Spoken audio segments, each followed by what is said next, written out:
America Iran ಮೇಲೆ ಯುದ್ಧ ಮಾಡಲಿಕ್ಕೆ ಇರಾನ್ ನ್ಯೂಕ್ಲಿಯರ್ ಬಾಂಬ್ ತಯಾರು ಮಾಡಕ್ಕೆ ಹೊರಟಿದ್ದು ಕಾರಣನಾ ಅಂತ ನೋಡಿದ್ರೆ ಅಲ್ವೇ ಅಲ್ಲ.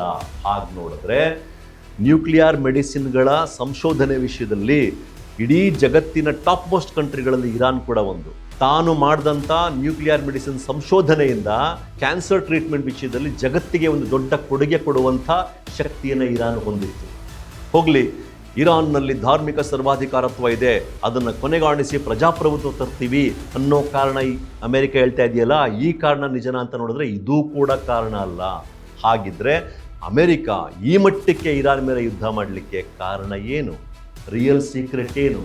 ಇದರ ಹಿಂದೆ ಇರೋ ಡಾರ್ಕ್ ಸೀಕ್ರೆಟ್ ಏನು? ಇದನ್ನ ನಾನು ಹೇಳ್ತೀನಿ ಕೇಳಿ.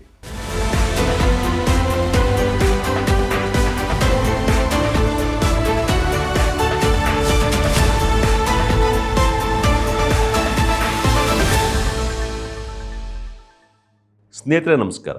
ನಿಮಗೆಲ್ಲ ಗೊತ್ತಿದೆ, ಅಮೆರಿಕ ಮತ್ತು ಇಸ್ರೇಲ್ ಸೇರಿಕೊಂಡು ಇರಾನ್ ಮೇಲೆ ಯುದ್ಧ ಶುರು ಮಾಡೋದು ಎರಡನೇ ದಿನಕ್ಕೇ ಇರಾನಿನ ಸುಪ್ರೀಂ ಲೀಡರ್ ಆಯತುಲ್ಲಾ ಖಮೇನಿಯನ್ನು ಹತ್ಯೆ ಮಾಡೋದು.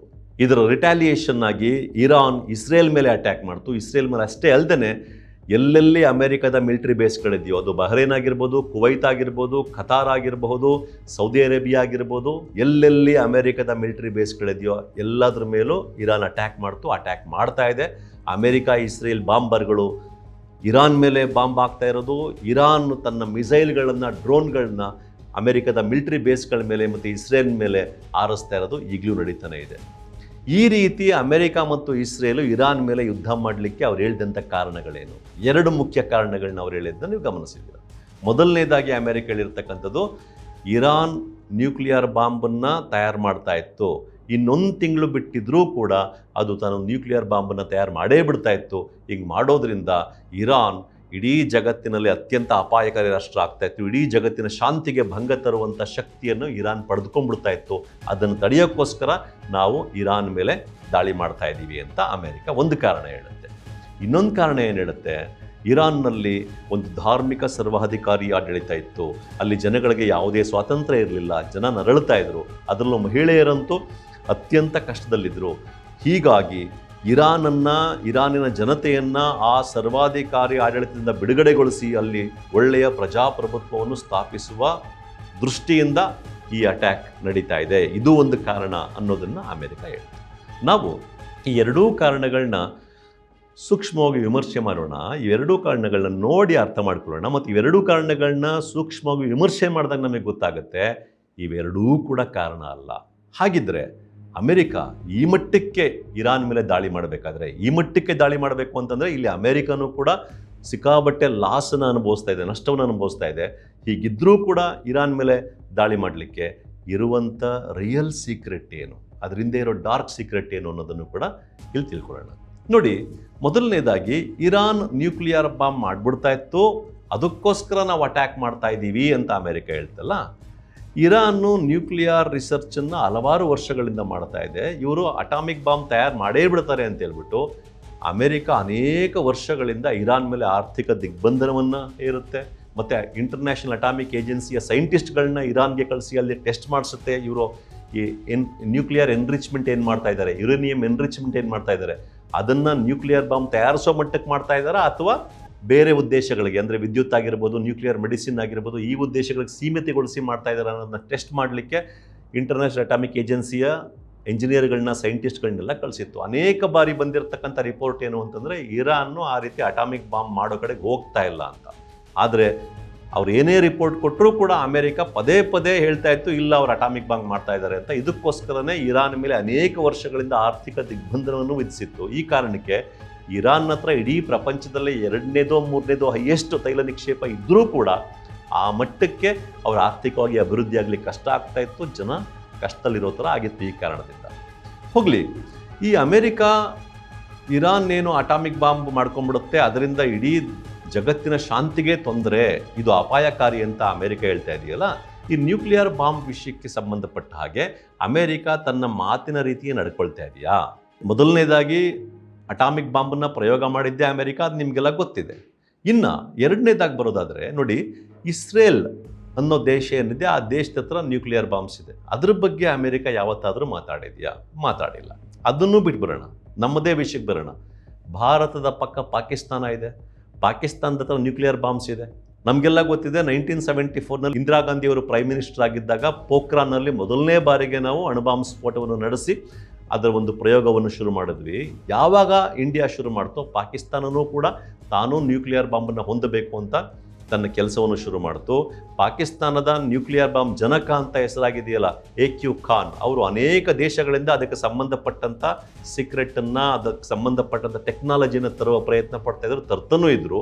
ಈ ಎಲ್ಲ ಪ್ರಯತ್ನಗಳ ಬಗ್ಗೆನೂ ಮತ್ತು ಪಾಕಿಸ್ತಾನ ನ್ಯೂಕ್ಲಿಯರ್ ಬಾಂಬನ್ನು ಹೊಂದಕ್ಕೆ ಟ್ರೈ ಮಾಡ್ತಾ ಇದೆ, ಕೆಲಸ ಮಾಡ್ತಾ ಇದೆ ಅನ್ನೋದೆಲ್ಲವೂ ಅಮೆರಿಕಾಗೆ ಗೊತ್ತಿತ್ತು.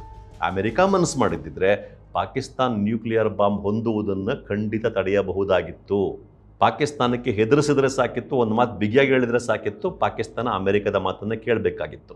ಯಾಕೆ ಅಂತಂದರೆ ಪಾಕಿಸ್ತಾನ ಇರಾನ್ನಷ್ಟು ಶಕ್ತಿಶಾಲಿ ರಾಷ್ಟ್ರವೂ ಆಗಿರಲಿಲ್ಲ ಒಂದು ಕಡೆಗೆ, ಇನ್ನೊಂದು ಕಡೆಗೆ ಪಾಕಿಸ್ತಾನಕ್ಕೆ ಬ್ಯಾಕ್ಗ್ರೌಂಡಲ್ಲಿ ಚೈನಾ ಸಪೋರ್ಟ್ ಮಾಡ್ತಾ ಇತ್ತು ಅಂತ ಅಂದ್ಕೊಂಡ್ರೂ ಕೂಡ ಅವತ್ತಿನ ಕಾಲಕ್ಕೆ, ನಾನು ಹೇಳ್ತಿರೋದು ಯಾವಾಗ 40 ವರ್ಷಗಳ ಹಿಂದೆ, ಚೈನಾ ಅಮೆರಿಕ ಮುಂದೆ ಏನೇನೂ ಆಗಿರಲಿಲ್ಲ. ಹಾಗಾಗಿ ಅಮೆರಿಕ ಪಾಕಿಸ್ತಾನಕ್ಕೆ ಗಟ್ಟಿಯಾಗಿ ಹೇಳಿದ್ದಿದ್ರೆ ಪಾಕಿಸ್ತಾನ ನ್ಯೂಕ್ಲಿಯರ್ ಬಾಂಬ್ ಹೊಂದುವುದನ್ನು ಅಮೆರಿಕ ತಡೆಯಬಹುದಾಗಿತ್ತು. ಆದರೆ ಅಮೆರಿಕಕ್ಕೆ ಪಾಕಿಸ್ತಾನ ನ್ಯೂಕ್ಲಿಯರ್ ಬಾಂಬ್ ಹೊಂದೋದ್ರ ಬಗ್ಗೆ ಯಾವ ಆಕ್ಷೇಪವೂ ಇರಲಿಲ್ಲ. ಯಾಕೆ ಅಂತಂದರೆ ಅಮೆರಿಕಕ್ಕೆ ಬೇಕಾಗಿದ್ದೇನು ಅಂತಂದರೆ ಇಂಡಿಯಾ ಯಾವಾಗ ನ್ಯೂಕ್ಲಿಯರ್ ಪವರ್ ಆಯಿತೋ ಇದನ್ನು ಬ್ಯಾಲೆನ್ಸ್ ಮಾಡಲಿಕ್ಕೆ ಪಕ್ಕದಲ್ಲಿರ್ತಕ್ಕಂಥ ಪಾಕಿಸ್ತಾನ ನ್ಯೂಕ್ಲಿಯರ್ ಬಾಂಬನ್ನು ತಯಾರಿಸಿಟ್ಕೊಳ್ಳಿ ಅನ್ನೋದು, ನಮ್ಮ ಭಾರತವನ್ನು ಕಂಟ್ರೋಲ್ ಇಡೋಕ್ಕೋಸ್ಕರ ಪಾಕಿಸ್ತಾನ ನ್ಯೂಕ್ಲಿಯರ್ ಬಾಂಬ್ ಹೊಂದಲಿ ಅನ್ನೋದು ಅಮೆರಿಕದ ಉದ್ದೇಶ ಆಗಿತ್ತು. ಹಾಗೆ ನೋಡಿದ್ರೆ ಇಡೀ ಪ್ರಪಂಚದ ಶಾಂತಿಗೆ ಒಂದು ಮಟ್ಟದ ಅಪಾಯಕಾರಿ ದೇಶ ಅಂತ ಯಾವುದಾದ್ರೂ ಇದ್ದರೆ ಅದರ ನೇಚರ್ನ ನೋಡಿದಾಗ, ಅದ್ರ ಒಳಗಡೆ ಇರ್ತಕ್ಕಂಥ ಸ್ಟ್ರಕ್ಚರ್ನ ನೋಡಿದಾಗ ಅದು ಪಾಕಿಸ್ತಾನ. ಇದನ್ನು ನಾನು ಹೇಳ್ತಾ ಇರೋ ಮಾತಲ್ಲ, ಇದನ್ನು ಅಮೆರಿಕದ ದೊಡ್ಡ ಚಿಂತಕ ಆಗಿರ್ತಕ್ಕಂಥ ನೋಮ್ ಚಾಮ್ಸ್ಕಿ ಒಂದು 20 ವರ್ಷಗಳ ಹಿಂದೆ ಒಂದು ಲೇಖನದಲ್ಲಿ ಹೇಳ್ತಾರೆ, ಇಡೀ ಪ್ರಪಂಚದ ಶಾಂತಿಗೆ ಅತ್ಯಂತ ಡೇಂಜರಸ್ ಕಂಟ್ರಿ ಯಾವುದು ಅಂತಂದರೆ ಅಮೆರಿಕ ಅಂತ ಹೇಳ್ತಾರೆ. ಅದನ್ನು ಬಿಟ್ಟರೆ ಸೆಕೆಂಡ್ ಪ್ಲೇಸಲ್ಲಿ ಇರ್ತಕ್ಕಂಥದ್ದು, ಆದರೆ far less dangerous than America, ಆದರೆ ಸೆಕೆಂಡ್ ಪ್ಲೇಸಲ್ಲಿ ಇರ್ತಕ್ಕಂಥದ್ದು ಪಾಕಿಸ್ತಾನ ಅಂತ ಹೇಳ್ತಾರೆ ನೋಮ್ ಚಾಮ್ಸ್ಕಿ ಅವರು. ಯಾಕೆ ಹಾಗೆ ಹೇಳ್ತಾರೆ ಅಂದರೆ, ಅವರು ಪಾಕಿಸ್ತಾನದಲ್ಲಿ ನ್ಯೂಕ್ಲಿಯರ್ ಬಾಂಬ್ ಇರ್ತಕ್ಕಂಥದ್ದು ಎಷ್ಟು ಡೇಂಜರಸ್ ಅಂತಂದರೆ, ಯಾವತ್ತಾದರೂ ಒಂದಿನ ಪಾಕಿಸ್ತಾನದಲ್ಲಿ ಯಾವಾಗಲೂ ಅಸ್ಥಿರತೆ ಇರ್ತದೆ, ಮಧ್ಯೆ ಮಿಲಿಟರಿ ಆಡಳಿತಕ್ಕೆ ಹೋಗ್ತಾ ಇರುತ್ತೆ ಪಾಕಿಸ್ತಾನ, ಮತ್ತು ಅಲ್ಲಿ ಅನೇಕ ಉಗ್ರಗಾಮಿ ಟೆರರಿಸ್ಟ್ ಗುಂಪುಗಳಿದೆ. ಬೈ ಚಾನ್ಸ್ ಅಲ್ಲಿರ್ತಕ್ಕಂಥ ಅಸ್ಥಿರತೆ ಕಾರಣಕ್ಕೆ ಯಾವತ್ತಾದರೂ ಒಂದಿನ ಅಲ್ಲಿಯ ಟೆರರಿಸ್ಟ್ ಗುಂಪುಗಳ ಕೈಗೆ ನ್ಯೂಕ್ಲಿಯರ್ ಬಾಂಬ್ ಸಿಕ್ಕಿದ್ರೆ ಏನು ಕತೆ? ಈ ದೃಷ್ಟಿಯಿಂದ ನೋಡಿದಾಗ ಅಮೆರಿಕ ಬಿಟ್ಟರೆ ಇಡೀ ಜಗತ್ತಿನ ಶಾಂತಿಗೆ ಅತ್ಯಂತ ಅಪಾಯಕಾರಿ ದೇಶ ಅಂತ ಯಾವುದಾದ್ರೂ ಇದ್ದರೆ ಅದು ಪಾಕಿಸ್ತಾನ ಅಂತ ನೋಮ್ ಚಾಮ್ಸ್ಕಿ ಹೇಳ್ತಾರೆ. ಇದೆಲ್ಲದರ ಅರಿವು ಅಮೆರಿಕಕ್ಕಿರಲ್ವಾ? ಜಗತ್ತಿನ ಮೂಲೆ ಮೂಲೆಯಲ್ಲಾಗಿರೋದನ್ನೆಲ್ಲ ನಾನು ಕಂಟ್ರೋಲ್ ಮಾಡ್ತೀನಿ, ಪ್ರತಿಯೊಂದು ಗೊತ್ತು ಅಂತ ಹೇಳುವ ಅಮೆರಿಕಕ್ಕೆ ಈ ಅರಿವು ಇರಲ್ವಾ? ಹೀಗಿದ್ದರೂ ಕೂಡ ಪಾಕಿಸ್ತಾನ ನ್ಯೂಕ್ಲಿಯರ್ ಬಾಂಬ್ ತಯಾರು ಮಾಡ್ಕೊಳ್ತಾ ಇರೋದನ್ನ ನೋಡಿಕೊಂಡು ಅಮೆರಿಕ ಸುಮ್ಮನೆ ಇರುತ್ತೆ ಅಂತಂದರೆ, ನ್ಯೂಕ್ಲಿಯರ್ ಬಾಂಬ್ಗಳ ವಿಷಯದಲ್ಲಿ ಅಮೆರಿಕದ ಸ್ಟ್ಯಾಂಡ್, ಅಮೆರಿಕ ಕೊಡೋ ಕಾರಣವನ್ನು ಯಾರಾದರೂ ಯಾಕೆ ನಂಬಬೇಕು ನೀವೇ ಹೇಳಿ? ಅಂದರೆ ಇರಾನ್ ನ್ಯೂಕ್ಲಿಯರ್ ಬಾಂಬ್ ಮಾಡ್ಕೊಂಡ್ಬಿಡ್ತಾ ಇತ್ತು, ಹಾಗಾಗಿ ನಾನು ಅದ್ರ ಮೇಲೆ ಅಟ್ಯಾಕ್ ಮಾಡ್ತಾ ಇದ್ದೀನಿ ಅಂತ ಹೇಳ್ತಾ ಇದ್ದಿಲ್ಲ ಅಮೆರಿಕ. ಈ ಮಾತನ್ನು ನಾವು ನಂಬಬೇಕಾ? ಹೋಗಲಿ, ಇದನ್ನೂ ಒಂದು ಮಟ್ಟಿಗೆ ನಂಬ್ಕೊಂಬಿಡೋಣ. ಕಳೆದ 8 ತಿಂಗಳ ಹಿಂದೆ 2025 ಜೂನ್ ತಿಂಗಳಲ್ಲಿ ಇಸ್ರೇಲ್ ಇರಾನ್ ಮೇಲೆ ಏಕಾಏಕಿ ದಾಳಿ ಮಾಡ್ತು. ದಾಳಿ ಮಾಡಿದ್ದಲ್ಲ, ಎಲ್ಲಿ ಮೇಯ್ನಾಗಿ ಟೆಹರಾನ್ ಮೇಲೆ ದಾಳಿ ಮಾಡ್ತು. ಅದಕ್ಕೆ ಬಿಟ್ಟರೆ ಅದಕ್ಕಿಂತ ಮುಖ್ಯವಾಗಿ ಎಲ್ಲೆಲ್ಲಿ ನ್ಯೂಕ್ಲಿಯರ್ ಪವರ್ ಪ್ಲ್ಯಾಂಟ್ಸ್ ಅಥವಾ ನ್ಯೂಕ್ಲಿಯರ್ ಎನ್ರಿಚ್ಮೆಂಟ್ ಸೆಂಟರ್ ಇದ್ದವಲ್ಲ ಇರಾನ್ದು, ಅಲ್ಲೆಲ್ಲ ನ್ಯೂಕ್ಲಿಯರ್ ರಿಸರ್ಚ್ ಸೆಂಟರ್ಗಳ ಮೇಲೆ ದಾಳಿ ಮಾಡ್ತು. ಕಡೆಗೆ ಅಮೆರಿಕ ತನ್ನ B2 ಬಾಂಬರ್ಗಳ ಮೂಲಕ ಬಸ್ಟರ್ ಬಂಕರ್ ಅನ್ನೋ ಬಾಂಬ್ಗಳನ್ನ ಬಳಸಿ, ಬಸ್ಟರ್ ಬಂಕರ್ಸ್ ಅಂದರೆ ಭೂಮಿಯ ಒಳಗಡೆ 9 ಅಡಿಯಷ್ಟು ಪೆನೆಟ್ರೇಟ್ ಮಾಡ್ಕೊಂಡೋಗಿ ಅಲ್ಲಿ ಬ್ಲಾಸ್ಟ್ ಆಗ್ತವೆ. ಅಂದರೆ ಭೂಮಿಯ ಆಳದಲ್ಲಿ ಅಟಾಮಿಕ್ ಸೆಂಟರ್, ನ್ಯೂಕ್ಲಿಯರ್ ಸೆಂಟರ್ ಇದ್ದರೂ ಕೂಡ ಅದನ್ನು ಹೋಗಿ ಡೆಸ್ಟ್ರಾಯ್ ಮಾಡ್ತವೆ. ಅಂಥ ಬಂಕರ್ ಬಸ್ಟರ್ ಬಾಂಬ್ಗಳನ್ನ ತನ್ನ B2 ಬಾಂಬರ್ಗಳ ಮೂಲಕ ಅಮೆರಿಕ ಇರಾನ್ ಮೇಲೆ ಹಾಕ್ಬಿಟ್ಟು ಕಡೆಗೆ ಟ್ರಂಪ್ ಏನು ಸ್ಟೇಟ್ಮೆಂಟ್ ಕೊಟ್ಟರು, ಈ ರೀತಿ ಇರಾನ್ ಮೇಲೆ B2 ಬಾಂಬರ್ಸಿಂದ ಮಾಡಿದ್ದ ಸ್ಟ್ರೈಕ್ ಏನಿತ್ತು, ದಾಳಿ ಏನಿತ್ತು, ಅದು completely and totally obliterated the nuclear enrichment facility of Iran ಅಂತ ಸ್ಟೇಟ್ಮೆಂಟ್ ಕೊಟ್ಟರು. ಅಂದರೆ ಕಂಪ್ಲೀಟಾಗಿ ಗುರುತು ಕೂಡ ಹಿಡಿಯೋಕ್ಕಾಗದೇ ಇರುವಷ್ಟು ಕಂಪ್ಲೀಟಾಗಿ ನಾವು ಡೆಸ್ಟ್ರಾಯ್ ಮಾಡಿದ್ದೀವಿ ನ್ಯೂಕ್ಲಿಯರ್ ಎನ್ರಿಚ್ಮೆಂಟ್ ಫೆಸಿಲಿಟಿನ ಅಂತ ಟ್ರಂಪ್ ಸ್ಟೇಟ್ಮೆಂಟ್ ಕೊಟ್ಟರು. ಯಾವಾಗ? ಕೇವಲ 8 ತಿಂಗಳಿಂದೆ ಇರಾನಿನ ನ್ಯೂಕ್ಲಿಯರ್ ಎನ್ರಿಚ್ಮೆಂಟ್ ಫೆಸಿಲಿಟಿಗಳ ಮೇಲೆ ಆ ಮಟ್ಟದ ದಾಳಿ ಮಾಡಿ ಕಂಪ್ಲೀಟಾಗಿ ಡೆಸ್ಟ್ರಾಯ್ ಮಾಡಿದ್ದೀವಿ ಅಂತ ಹೇಳಿದ ಮೇಲೆ ಕೇವಲ 8 ತಿಂಗಳಲ್ಲಿ ಇರಾನು ಪುನಃ ನ್ಯೂಕ್ಲಿಯರ್ ಬಾಂಬನ್ನು ತಯಾರು ಮಾಡೋ ಮಟ್ಟಕ್ಕೆ ರೆಡಿಯಾಗಿ ಸಾಧ್ಯ ಇದೆಯಾ? ಅಂದರೆ ಇವರು ನ್ಯೂಕ್ಲಿಯರ್ ಬಾಂಬ್ ಮಾಡಿಬಿಡ್ತಾ ಇತ್ತು, ಅದಕ್ಕೋಸ್ಕರ ಅಟ್ಯಾಕ್ ಮಾಡ್ತಾ ಇದ್ದೀವಿ ಅಂತ ಹೇಳ್ತಾ ಇದ್ದಾರಲ್ಲ, ಈ ಕಾರಣ ಎಷ್ಟು ಸರಿ? ಇದು ಯೋಚನೆ. ಇನ್ನು ಎರಡನೇದು ಬರೋಣ. ಇರಾನ್ನಲ್ಲಿ ಸರ್ವಾಧಿಕಾರಿಯಾಗಿರ್ತಕ್ಕಂಥ ಧಾರ್ಮಿಕ ಸರ್ವಾಧಿಕಾರತ್ವ ಅದನ್ನು ಕೊನೆಗಾಣಿಸಿ ಪ್ರಜಾಪ್ರಭುತ್ವ ತರೋದು ನಮ್ಮ ಉದ್ದೇಶ ಅಂತಲೂ ಹೇಳ್ತಾರಲ್ಲ ಇವರು.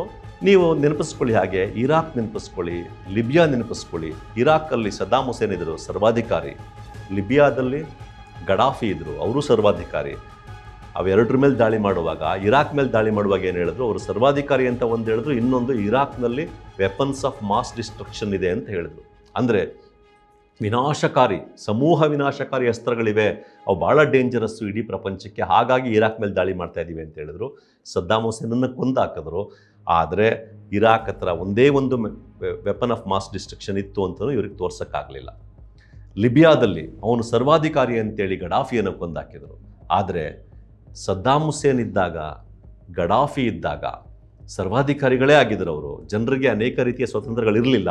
ಆದರೆ ಅದಾದ ಮೇಲೆ ಅಲ್ಲಿಯ ಜನರ ಬದುಕು ಏನಾಗಿದೆ, ಗಡಾಫಿ ಮತ್ತು ಸದ್ದಾಮ್ ಹುಸೇನ್ ಇದ್ದಾಗ ಅಲ್ಲಿಯ ಜನರು ಯಾವ ಮಟ್ಟದಲ್ಲಿ ಬದುಕಿದ್ದರೋ ಅದಕ್ಕಿಂತ 100 ಪಟ್ಟು ಕೆಟ್ಟು ಹೋಗಿರುವ ಸಮಾಜದಲ್ಲಿ, ಕೆಟ್ಟು ಹೋಗಿರುವ ರೀತಿಯಲ್ಲಿ ಅತ್ಯಂತ ಕಷ್ಟದಲ್ಲಿ ಇವತ್ತು ಎರಡೂ ದೇಶಗಳಲ್ಲಿ ಜನ ಬದುಕ್ತಾ ಇದ್ದಾರೆ.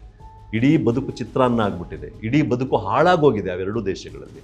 ಇವರು ಹೇಳಿದ್ದು ನಾವು ಪ್ರಜಾಪ್ರಭುತ್ವ ತರ್ತೀವಿ, ಸರಿ ಮಾಡ್ತೀವಿ ಅಂತೇಳಿ ಎಲ್ಲಿ ಸರಿ ಮಾಡಿದ್ದಾರೆ? ನೀವು ಎಲ್ಲಿ ಜಗತ್ತಿನ ಯಾವ್ಯಾವ ದೇಶದಲ್ಲಿ ಅಮೆರಿಕ ಇಂಟರ್ವ್ಯೂನ್ ಆಗಿದೆಯೋ ಆ ಎಲ್ಲ ದೇಶಗಳಲ್ಲೂ ಅಸ್ಥಿರತೆ ಮತ್ತು ಆ ಎಲ್ಲ ದೇಶಗಳಲ್ಲೂ ಕೂಡ ಅಲ್ಲಿಯ ಜನರ ಬದುಕು ಮತ್ತಷ್ಟು ಅತಂತ್ರ ಆಗೋಗಿದೆ. ಹಾಗಾಗಿ ಇವರು ಪ್ರಜಾಪ್ರಭುತ್ವ ತರಕ್ಕೋಸ್ಕರ ಅಂತ ಹೇಳೋ ಕಾರಣ ಕೂಡ ಹಸಿ ಹಸಿ ಸುಳ್ಳು.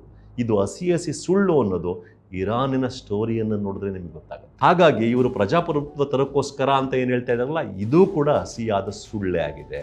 ಹಾಗಿದ್ರೆ ಇರಾನ್ ಮೇಲೆ ಯುದ್ಧ ಮಾಡಲಿಕ್ಕೆ ಇವರು ನ್ಯೂಕ್ಲಿಯರ್ ಬಾಂಬ್ ಅನ್ನೋದು ಕಾರಣ ಅಲ್ಲ, ಪ್ರಜಾಪ್ರಭುತ್ವ ತರ್ತೀನಿ ಅನ್ನೋದು ಕಾರಣ ಅಲ್ಲ. ಹಾಗಿದ್ರೆ ನಿಜವಾದ ಕಾರಣ ಏನು?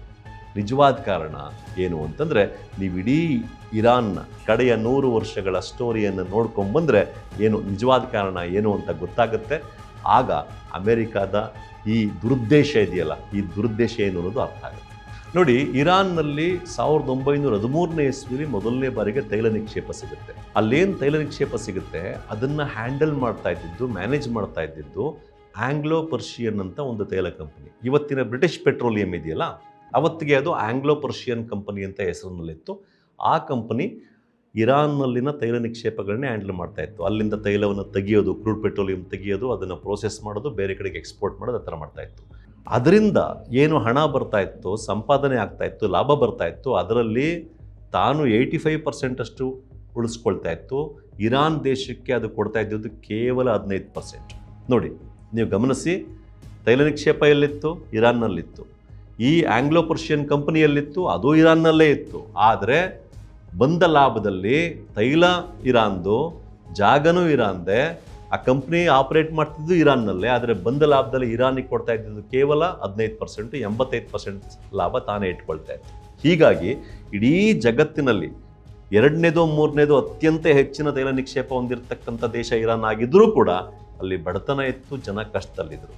ಹೀಗಿರುವಾಗ 1962ನೇ ಇಸ್ವಿನಲ್ಲಿ ನ್ಯಾಷನಲ್ ಫ್ರಂಟ್ ಪಾರ್ಟಿಯ ಮೊಹಮ್ಮದ್ ಮೊಸಾದೆಕ್ ಅನ್ನುವ ಒಬ್ಬ ವ್ಯಕ್ತಿ ಇರಾನ್ ದೇಶದ ಪ್ರಧಾನಮಂತ್ರಿ ಆಗ್ತಾರೆ.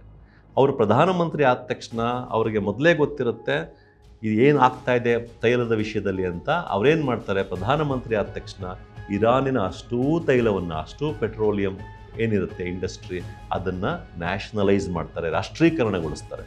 ಯಾವುದೇ ಒಂದು ಪ್ರೈವೇಟ್ ಕಂಪನಿ ಈ ರೀತಿ ಮಾಡಿ ಲಾಭವನ್ನು ತಾನು ತೊಗೊಂಡು ಹೋಗಿಲ್ಲ ಅಂತೇಳಿ ರಾಷ್ಟ್ರೀಕರಣಗೊಳಿಸಿ ಆ ತೈಲದ ವ್ಯಾಪಾರದಿಂದ ಬಂದಂಥ ಲಾಭ ಏನಿತ್ತು ಅದನ್ನು ಸಾಮಾಜಿಕ ಭದ್ರತೆಗಾಗಿ ಮತ್ತು ಭೂ ಸುಧಾರಣೆಗಾಗಿ ಮತ್ತು ಅನೇಕ ಅಭಿವೃದ್ಧಿ ಕಾರ್ಯಗಳಿಗಾಗಿ ಬಳಸ್ತಾ ಹೋಗ್ತಾರೆ.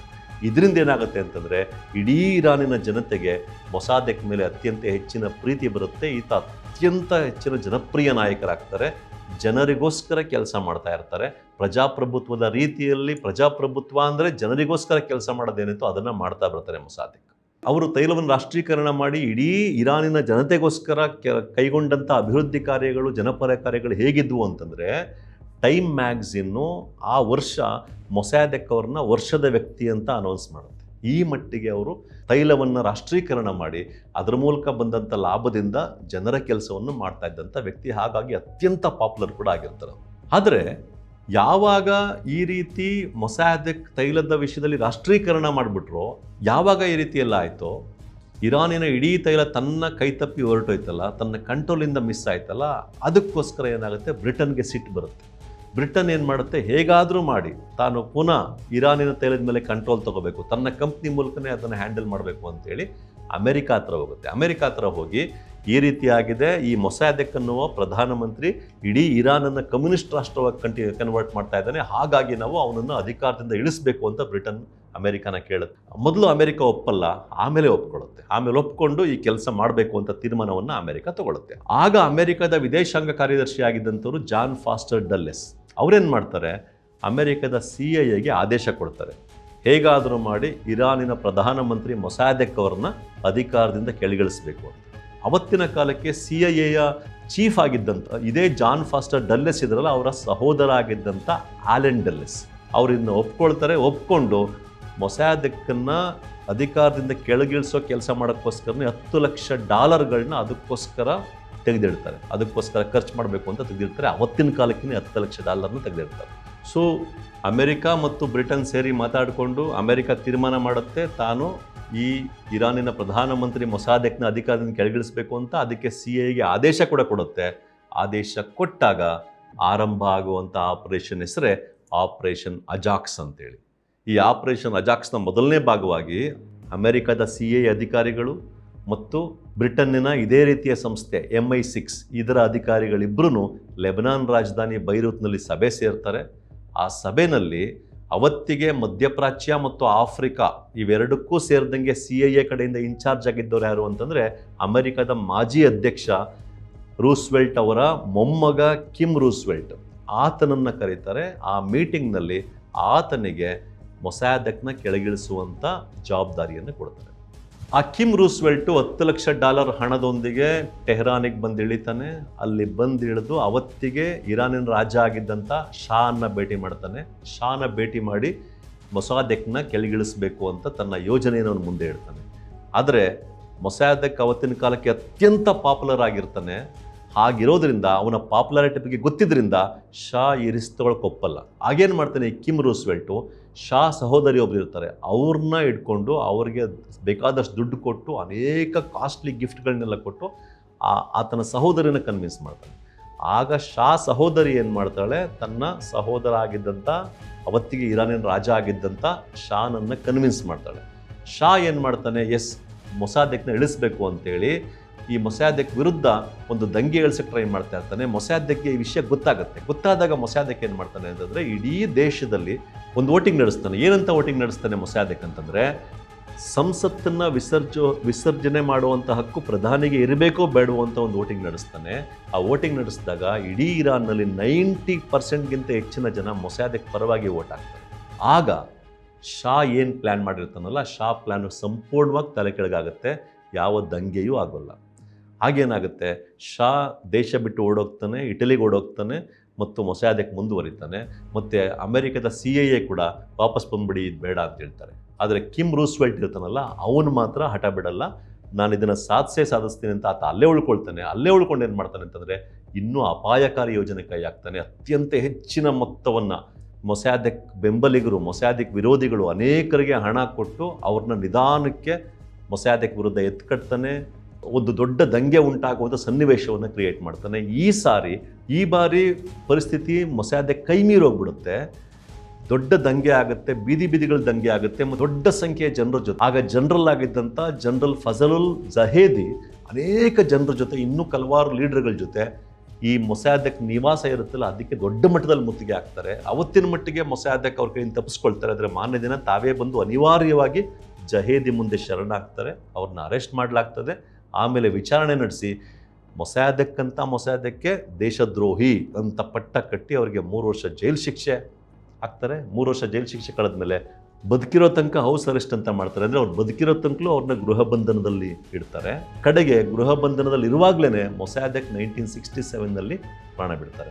ಅವ್ರು ಪ್ರಾಣ ಬಿಟ್ಟಾಗ್ಲೂ ಅವ್ರನ್ನ ಹೊರಗಡೆಯಲ್ಲೂ ಅವರ ಸಂಸ್ಕಾರವನ್ನು ಮಾಡಲ್ಲ. ಅವ್ರ ಮನೆ ಕಾಂಪೌಂಡ್ ಒಳಗಡೆ ಸಂಸ್ಕಾರ ಮಾಡ್ತಾರೆ. ಯಾಕೆಂತಂದರೆ ಮನೆಯಿಂದ ಹೊರಗಡೆ ಇನ್ನೆಲ್ಲೇ ಸಂಸ್ಕಾರ ಮಾಡಿದ್ರೂ ದೊಡ್ಡ ಗಲಾಟೆ ಆಗ್ಬೋದು ಅನ್ನೋ ಆತಂಕ ಇರುತ್ತೆ. ಯಾಕೆ ಅಂತಂದರೆ ಅವರು ತೀರಿ ಹೋಗುವ ಕಾಲಕ್ಕೂ, ಅಂದರೆ 1953ನಲ್ಲಿ ಅವ್ರನ್ನ ಅಧಿಕಾರದಿಂದ ಕೆಳಗಿಳಿಸಿದ್ದು. ಅದಾದ 14 ವರ್ಷಗಳ ನಂತರ ಈ ಮೊಸಾದೆಕ್ ತೀರಿ ಹೋಗ್ತಾರೆ.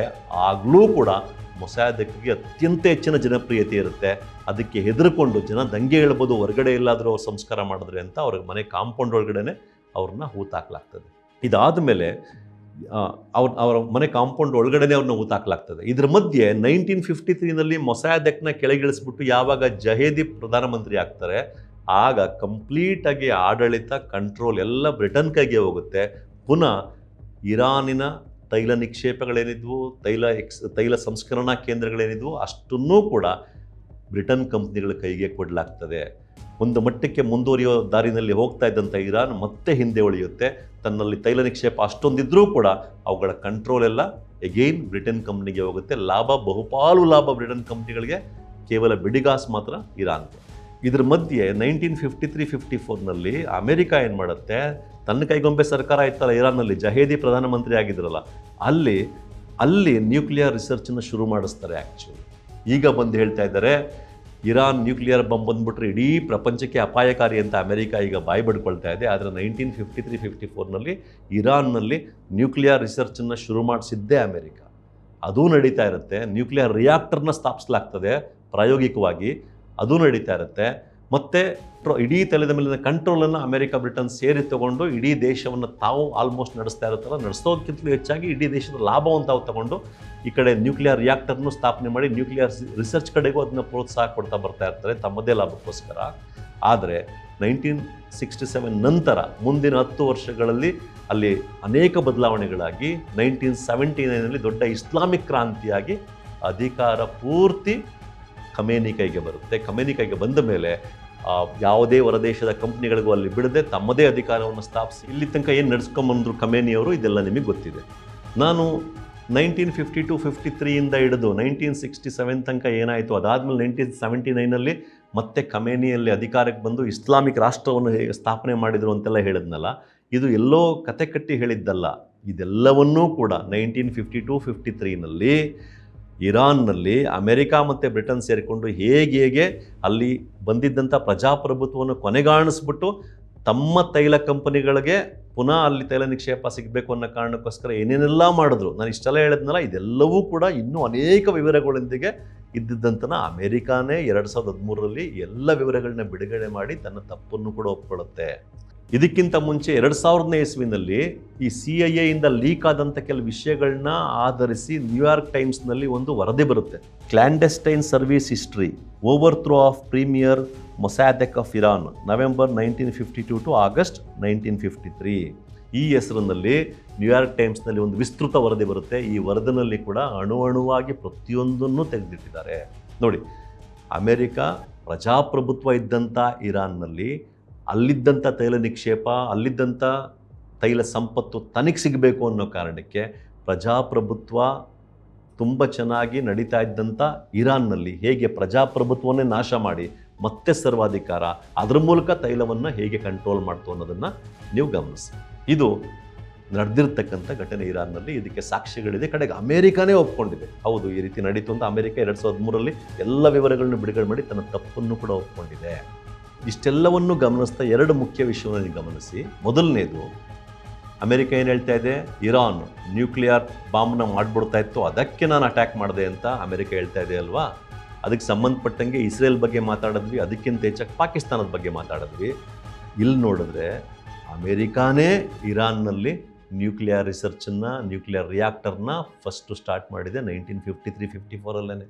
ಇದನ್ನು ನೋಡಿದಾಗ ನ್ಯೂಕ್ಲಿಯರ್ ಬಾಂಬ್ ತಯಾರು ಮಾಡ್ತಾ ಇತ್ತು, ಅದಕ್ಕೋಸ್ಕರ ಅಟ್ಯಾಕ್ ಮಾಡ್ತಾ ಇದ್ದೆ ಅಂತ ಅಮೆರಿಕ ಹೇಳ್ತಾ ಇರೋದು ಸಂಪೂರ್ಣ ಸುಳ್ಳು ಅಂತ ಯಾರಿಗಾದ್ರೂ ಅರ್ಥ ಆಗುತ್ತೆ. ಎರಡನೇ ಕಾರಣ ಏನು ಹೇಳ್ತಾ ಇದೆ ಅಮೆರಿಕ, ಇರಾನ್ನಲ್ಲಿ ಧಾರ್ಮಿಕ ಸರ್ವಾಧಿಕಾರತ್ವ ಇದೆ, ಅದನ್ನು ಕೊನೆಗಾಣಿಸಿ ಪ್ರಜಾಪ್ರಭುತ್ವ ಸ್ಥಾಪಿಸೋಕ್ಕೋಸ್ಕರ ನಾನು ಇರಾನ್ ಮೇಲೆ ಅಟ್ಯಾಕ್ ಮಾಡ್ತಾ ಇದ್ದೀನಿ ಅಂತ ಅಮೆರಿಕ ಹೇಳಿದೆ. ಆದರೆ ಇಲ್ಲಿ ನೋಡಿ, ಇರಾನ್ನಲ್ಲಿ 1952ನಲ್ಲಿ ಅತ್ಯಂತ ಜನಪ್ರಿಯ ವ್ಯಕ್ತಿ ಮೊಸಾದೆಕ್ ಬಂದು ಪ್ರಜಾಪ್ರಭುತ್ವವನ್ನು ಸ್ಥಾಪನೆ ಮಾಡಿ ಪ್ರಜಾಪ್ರಭುತ್ವದಲ್ಲಿ ತೈಲದಿಂದ ಏನು ಲಾಭ ಬರ್ತಾ ಇತ್ತು ಅದನ್ನು ಜನರ ಕಲ್ಯಾಣಕ್ಕೋಸ್ಕರ ಬಳಸ್ತಾ ದೇಶವನ್ನು ಅಭಿವೃದ್ಧಿ ಮಾಡ್ತಾ ಬರ್ತಾ ಇದ್ದಾರೆ. ಇದೇ ಅಮೆರಿಕ ಅಲ್ಲಿದ್ದಂಥ ಪ್ರಜಾಪ್ರಭುತ್ವವನ್ನು ಕೊನೆಗಾಣಿಸ್ಬಿಟ್ಟು ಅಲ್ಲಿ ಮತ್ತೆ ಸರ್ವಾಧಿಕಾರತ್ವ ಬರಲಿಕ್ಕೆ ಪರೋಕ್ಷವಾಗಿ ತನ್ನ ಕಂಟ್ರೋಲಿಗೆ ಇರೋ ಥರ ಅಮೆರಿಕ ಮಾಡ್ಕೊಂಡಿದ್ದೇನಕ್ಕೆ, ಇರಾನ್ನಲ್ಲಿ ಇದ್ದಂಥ ತೈಲ ನಿಕ್ಷೇಪದ ಆಸೆಗೋಸ್ಕರ ಅಷ್ಟೇ. ಅಲ್ಲಿಯ ತೈಲ ಸಾಮ್ರಾಜ್ಯ ತನ್ನದಾಗಬೇಕು, ಅದ್ರ ಮೂಲಕ ತಾನು ಲಾಭ ಗಳಿಸಬೇಕು. ಈ ಪ್ರೋಸೆಸ್ನಲ್ಲಿ ಇರಾನ್ ದೇಶ ಫುಲ್ ಹಾಳಾಗೋದ್ರ ಪರವಾಗಿಲ್ಲ, ತೈಲದ ಲಾಭ ತನಗೆ ಸಿಗಬೇಕು ಅಷ್ಟೇ, ತೈಲದ ಕಂಟ್ರೋಲ್ ತನಗೆ ಸಿಗಬೇಕು ಅನ್ನೋದು ಅಷ್ಟೇ ಅಮೆರಿಕದ ಉದ್ದೇಶ ಆಗಿತ್ತು. ಇದನ್ನು ನಾವು ವೆನಿಜುವೆಲಾದಲ್ಲಿ ಕೂಡ ಗಮನಿಸ್ತೀವಿ. ವೆನಿಜುವೆಲಾದಲ್ಲಿ ಯಾವ ಪ್ರಜಾಪ್ರಭುತ್ವದ ಪ್ರಶ್ನೆನೂ ಎತ್ತಕ್ಕೆ ಇವರಿಗೆ ಅವಕಾಶ ಇರಲಿಲ್ಲ, ಅಥವಾ ಅಲ್ಲಿ ನ್ಯೂಕ್ಲಿಯರ್ ಬಾಂಬ್ ವಿಷಯ ಎತ್ತಕ್ಕೂ ಅವಕಾಶ ಇರಲಿಲ್ಲ. ಆದರೂ ಕೂಡ ವೆನಿಜುವೆಲಾದ ಪ್ರೆಸಿಡೆಂಟ್ನ ಹೆಂಗೆ ಅವ್ರು ಕಿಡ್ನ್ಯಾಪ್ ಮಾಡಿದ್ರು? ಮಡುರೋಗಿಂತ ಮೊದಲು ಅಲ್ಲಿ ಹ್ಯೂಗೋ ಚಾವೆಜ್ ಇರ್ತಾರೆ, ಅತ್ಯಂತ ಜನಪ್ರಿಯ ನಾಯಕ. ಅವರು ತೈಲವನ್ನು ರಾಷ್ಟ್ರೀಕರಣ ಮಾಡಿಬಿಟ್ಟು ಅದರಿಂದ ಬಂದಿದ್ದ ಲಾಭದಲ್ಲಿ ತನ್ನ ಜನರಿಗೆ ವಿದ್ಯೆ, ಆರೋಗ್ಯ ವ್ಯವಸ್ಥೆ ಎಲ್ಲವನ್ನೂ ಮಾಡ್ತಾ ಇರ್ತಾರೆ. ಹ್ಯೂಗೋ ಚಾವೆಜ್ನ ಕೆಳಗಿಳಿಸೋಕ್ಕೆ ಎಷ್ಟೋ ಸರಿ ಟ್ರೈ ಮಾಡ್ತಾರೆ, ಆಗಲ್ಲ ಅಮೆರಿಕ. ಹ್ಯೂಗೋ ಚಾವೆಜ್ ಇದ್ದಾಗ ಸ್ಟ್ರಾಂಗ್ ಆಗೂ ಇರುತ್ತೆ ವೆನಿಜುವೆಲಾ. ಮಡುರೋ ಹ್ಯೂಗೋ ಚಾವೆಜ್ ಸ್ಟ್ರಾಂಗ್ ಅಲ್ಲ, ಅದನ್ನು ಬಳಸ್ಕೊಂಡು ಮಡುರೋನ ಕಿಡ್ನ್ಯಾಪ್ ಮಾಡ್ತಾರೆ ಅಮೆರಿಕದವರು. ಅಲ್ಲಿ ಯಾವ ನ್ಯೂಕ್ಲಿಯರ್ ಬಾಂಬ್ ಇಶ್ಯೂ ಇತ್ತು, ಅಲ್ಲಿ ಯಾವ ಪ್ರಜಾಪ್ರಭುತ್ವದ ಇಶ್ಯೂ ಇತ್ತು? ನಥಿಂಗ್. ಅಲ್ಲಿದ್ದಿದ್ದು ಒಂದೇ ಒಂದು ಉದ್ದೇಶ ಅಮೆರಿಕದು, ವೆನಿಜುವೆಲಾದ ತೈಲ ಸಂಪತ್ತಿನ ಮೇಲೆ ತನ್ನ ಕಂಟ್ರೋಲ್ ಇರಬೇಕು, ತಾನು ಲಾಭ ಮಾಡ್ಕೋಬೇಕು ಅಂತ. ಇಲ್ಲೂ ಅಷ್ಟೇ, ಈ ಅಮೆರಿಕ ಇದೇ ರೀತಿ ಜಗತ್ತಿನ ಬೇರೆ ಬೇರೆ ದೇಶಗಳಲ್ಲಿ ಈ ರೀತಿ ಮಾಡ್ಕೊಂಬಂದಿದೆ. ತಾನು ತಲೆ ಹಾಕಿ ಅಲ್ಲಿ ಅಧ್ಯಕ್ಷರುಗಳನ್ನೇ ಕೊಲೆ ಮಾಡಿಸೋದಾಗಿರ್ಬೋದು, ಅಲ್ಲಿ ಆಡಳಿತವನ್ನು ಚೇಂಜ್ ಮಾಡೋದಿರ್ಬೋದು ಮಾಡ್ಕೊಂಬಂದಿದೆ. ಇದೆಲ್ಲ ಮಾಡಿರೋ ತನ್ನ ಲಾಭಕ್ಕೋಸ್ಕರ. ಇದನ್ನು ಅತ್ಯಂತ ಕ್ಲಿಯರಾಗಿ, ತುಂಬ ಸ್ಪಷ್ಟವಾಗಿ ಕನ್ಫೆಷನ್ಸ್ ಆಫ್ ಎನ್ ಎಕನಾಮಿಕ್ ಹಿಟ್ಮನ್ ಅನ್ನೋ ಪುಸ್ತಕದಲ್ಲಿ ಅಮೆರಿಕದವನೇ ಆದ ಎಕನಾಮಿಕ್ ಹಿಟ್ಮನ್ ಕೆಲಸ ಮಾಡ್ತಾ ಇದ್ದಂಥ ಜಾನ್ ಪರ್ಕಿನ್ಸ್ ಅವರು ಬಿಡಿಸಿ ಬರೆದಿದ್ದಾರೆ. ಸ್ನೇಹಿತರೆ, ಇಲ್ಲೂ ಕೂಡ ಅಷ್ಟೇ, ಇರಾನ್ ಮೇಲೆ ಏನು ಅಮೆರಿಕ ಯುದ್ಧ ಮಾಡ್ತಾ ಇದೆಯಲ್ಲ, ನ್ಯೂಕ್ಲಿಯರ್ ಬಾಂಬ್ ಅನ್ನೋದು ಕಾರಣ ಅಲ್ಲ, ಪ್ರಜಾಪ್ರಭುತ್ವ ಸ್ಥಾಪಿಸಬೇಕು ಅನ್ನೋದು ಕಾರಣ ಅಲ್ಲ. ಹಾಗೆ ನೋಡಿದ್ರೆ ಇರಾನ್ನಲ್ಲಿ ಇದ್ದಂಥ ಪ್ರಜಾಪ್ರಭುತ್ವನ ಹಾಳು ಮಾಡಿದ್ದೇ ಅಮೆರಿಕ, ಇರಾನ್ನಲ್ಲಿ ನ್ಯೂಕ್ಲಿಯರ್ ವೆಪನ್ಸ್ ಇದನ್ನು ಶುರು ಮಾಡಿದ್ದೇ ಅಮೆರಿಕ. ಸೊ ಹಾಗಾಗಿ ಇವ್ರ ನ್ಯೂಕ್ಲಿಯರ್ ಬಾಂಬು ಕಾರಣ ಅಲ್ಲ, ಪ್ರಜಾಪ್ರಭುತ್ವದ ನೆಪ ಅಲ್ಲ, ಇವರ ಏಕೈಕ ಕಾರಣ ಇರಾನ್ ಮೇಲೆ ಯುದ್ಧ ಮಾಡ್ತಾ ಇದ್ದಾರಲ್ಲ, ಇದರಿಂದ ಇರತಕ್ಕಂಥ ರಿಯಲ್ ಸೀಕ್ರೆಟ್ ಅಥವಾ ಡಾರ್ಕ್ ಸೀಕ್ರೆಟ್ ಏನು ಅಂತಂದರೆ, ಇರಾನ್ನ ಫುಲ್ ಕಂಟ್ರೋಲಿಗೆ ತೊಗೊಂಡು ಇರಾನ್ನಲ್ಲಿರ್ತಕ್ಕಂಥ ತೈಲ ಸಂಪತ್ತನ್ನು ದೋಚಬೇಕು, ಅದ್ರ ಮೂಲಕ ತಾನು ಲಾಭ ಮಾಡ್ಕೋಬೇಕು. ಇರಾನ್ ಅನ್ನೋ ರಾಷ್ಟ್ರ ನಾಶ ಆಗೋದ್ರ ಪರವಾಗಿಲ್ಲ, ಇರಾನ್ನಿಂದ ಕ್ಯಾನ್ಸರ್ ಟ್ರೀಟ್ಮೆಂಟ್ಗೆ ಏನು ಕೊಡುಗೆ ಸಿಗ್ತಾ ಇದೆಯಲ್ಲ, ಇನ್ನೂ ಅನೇಕ ಕೊಡುಗೆಗಳು ಸಿಗ್ತಾ ಇದೆಯಲ್ಲ, ಅದೆಲ್ಲ ನಾಶ ಆದರೂ ಪರವಾಗಿಲ್ಲ, ತಾನು ತೈಲ ಸಂಪತ್ತನ್ನು ಪಡ್ಕೋಬೇಕು ಅನ್ನೋ ಏಕೈಕ ಕಾರಣದಿಂದ ಅಮೆರಿಕ ಇರಾನ್ ಮೇಲೆ ಯುದ್ಧ ಮಾಡ್ತಾ ಇದೆ ಅಷ್ಟೇ. ಈ ರೀತಿಯ ವಾಸ್ತವಗಳನ್ನ ನಾವು ಎಲ್ಲಿ ತನಕ ಅರ್ಥ ಮಾಡ್ಕೊಳ್ಳಲ್ವೋ, ಇದು ನಿಜವಾದ ವಾಸ್ತವ ಸ್ನೇಹಿತರೆ. ಈ ರೀತಿಯ ವಾಸ್ತವಗಳನ್ನ ಹೆಚ್ಚೆಚ್ಚಿನ ಮಟ್ಟಿಗೆ ಹೆಚ್ಚೆಚ್ಚು ಜನ ನಾವೆಲ್ಲ ಅರ್ಥ ಮಾಡ್ಕೊಳ್ತಾ ಹೋದರೆ, ಅದಕ್ಕೆ ತಕ್ಕನಾಗಿ ರಿಯಾಕ್ಟ್ ಮಾಡ್ತಾ ಹೋದರೆ, ಈ ರೀತಿಯ ದಾಳಿಗಳಿಗೆ, ಈ ರೀತಿಯ ಅಕ್ರಮಗಳಿಗೆ ಒಂದಲ್ಲ ಒಂದು ರೀತಿ ತಡೆ ಬೀಳುತ್ತೆ. ವಾಸ್ತವ ಅರ್ಥ ಮಾಡ್ಕೊಳ್ದೇನೆ ಗೋಧಿ ಮೀಡಿಯಾಗಳಲ್ಲಿ ಬರೋದನ್ನೋ, ವಾಟ್ಸಪ್ ಯೂನಿವರ್ಸಿಟಿಗಳಲ್ಲಿ ಬರೋದನ್ನೋ ನಂಬ್ಕೊಳ್ತಾ ಹೋದರೆ, ನಮ್ಮ ದೇಶವೂ ಸೇರಿ ಈಗ ಹೆಂಗೆ ಇಡೀ ಜಗತ್ತು ಅಪಾಯಕ್ಕೆ ಸಿಲುಕ್ತಾ ಇದೆಯಲ್ಲ, ಆ ರೀತಿ ನಾವು ಇನ್ನೂ ಹೆಚ್ಚಿನ ಅಪಾಯಗಳಿಗೆ ಒಳಗಾಗ್ತಾನೆ ಇರ್ತೀವಿ. ನಮಸ್ಕಾರ. ಮತ್ತಷ್ಟು ವಿಶೇಷ ವಿಡಿಯೋಗಳನ್ನು ನೋಡಲು ಮತ್ತು ಹೊಸ ವಿಡಿಯೋಗಳ ಬಗ್ಗೆ ತಿಳಿಯಲು EDina.com ಯೂಟ್ಯೂಬ್ ಚಾನೆಲ್ ಸಬ್ಸ್ಕ್ರೈಬ್ ಮಾಡಿ ಮತ್ತು ಬೆಲ್ ಐಕಾನ್ ಕ್ಲಿಕ್ ಮಾಡಿ.